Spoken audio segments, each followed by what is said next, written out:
For years, I've been paying Notion $10 a month to store my thoughts on someone else's server in a proprietary format that I can't even open in Notepad. Meanwhile, there's a free app called Obsidian that stores your notes as plain markdown files on your own hard drive. No cloud, no vendor lock-in, no internet required. It has over 5 million downloads, 2,500 community plugins, and it makes $25 million a year with zero venture capital because people voluntarily pay for a product that's free. In 2026, that's basically a miracle. But Obsidian just went from a niche productivity tool for people who think in graph views to the centerpiece of the most viral AI workflow of the year. Because last week, Karpathy, the guy who coined the term vibe coding, tweeted an idea so simple that it made every other note-taking app feel profoundly stupid. He calls it the LLM wiki.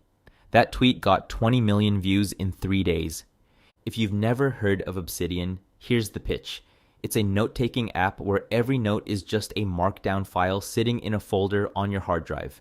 No cloud, no proprietary database, no internet required. You can open your entire knowledge base in VS Code, Vim, or Notepad if you hate yourself enough. That might sound primitive compared to Notion's slick block editor and drag and drop databases, but that simplicity is the whole point. The Notion versus Obsidian debate has been raging in every productivity subreddit for years now, and frankly, both sides have a point. Notion is better for teams. It has real-time collaboration, beautiful databases, and AI agents that can autonomously update your project boards.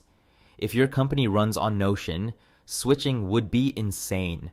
But for personal knowledge management, your notes, your research, your second brain, Obsidian has a structural advantage that Notion cannot replicate. Your files are yours. They live on your device. They're in a format that's been around for decades and will outlive every SaaS company on the planet. As one developer put it, if Obsidian disappears tomorrow, I still have my notes. Can you say the same about Notion? And Obsidian has been closing the feature gap fast. In mid-2025, they shipped Bases, a native database feature that gives you Notion-style tables, filters, and views, but built on top of your existing markdown files. No proprietary format, no query language to learn. Just your notes, displayed as structured data. Then they added maps, card layouts, and Kanban views. The data view plugin that power users relied on for years is now mostly obsolete because the native solution is faster and doesn't require you to write SQL for your grocery list. But here's where things get really interesting, because the real reason Obsidian is having a moment right now has nothing to do with databases or graph views. It has everything to do with what Karpathy posted on April 2nd.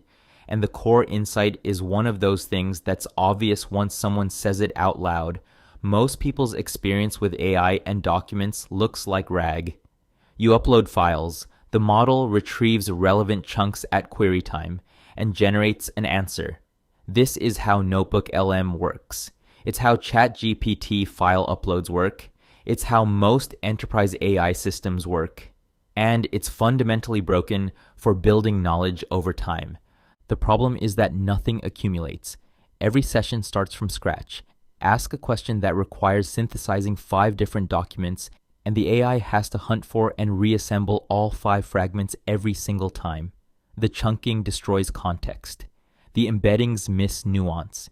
And you're burning tokens rediscovering knowledge the model already processed yesterday. Karpathy's alternative replaces retrieval with compilation. Instead of the AI searching through raw documents every time, it reads them once, synthesizes the information, and writes structured wiki pages that persist between sessions. Future queries read from the compiled wiki, not the raw sources. Knowledge compounds instead of evaporating. The architecture is almost aggressively simple. 3 folders. That's it. A raw folder where you dump source material. Papers, articles, transcripts, screenshots, and whatever else. A wiki folder where the LLM writes and maintains structured encyclopedia-style articles with backlinks and cross-references. And a configuration file that tells the AI how the wiki is structured and what rules to follow. Karpathy's metaphor is perfect.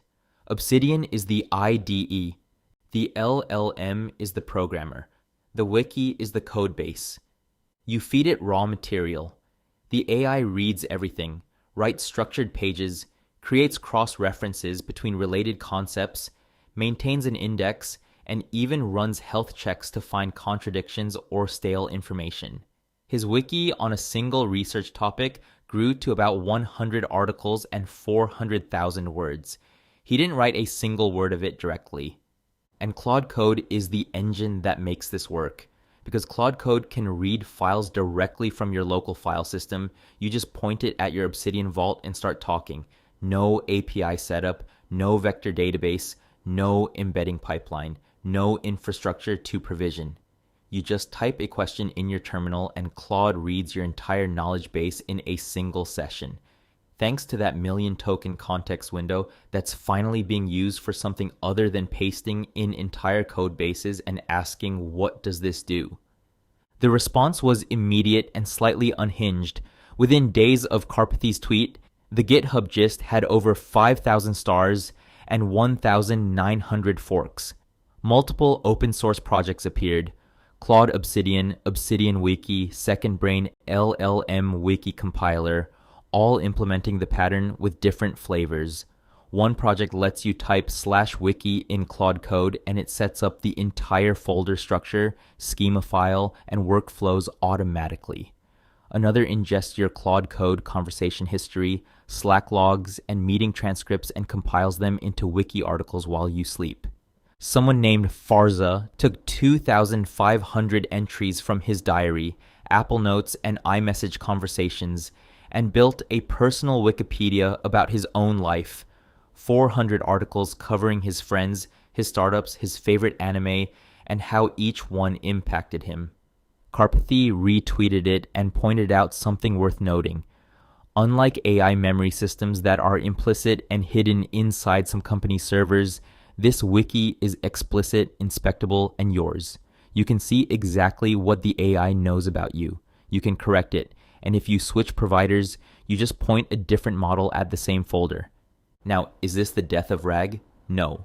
Enterprise systems processing millions of documents still need vector search and retrieval pipelines.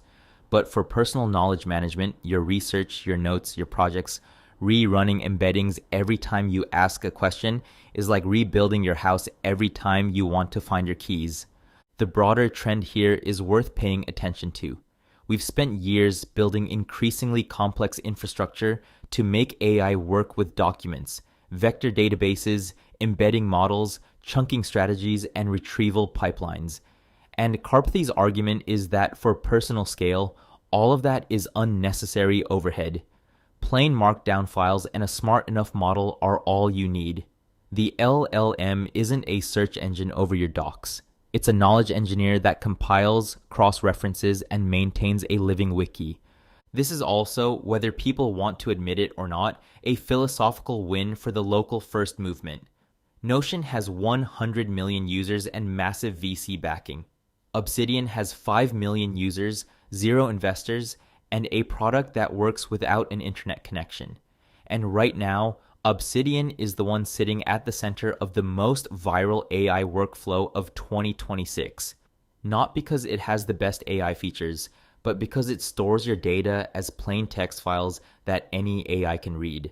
Sometimes the most powerful technology is the one that just gets out of the way.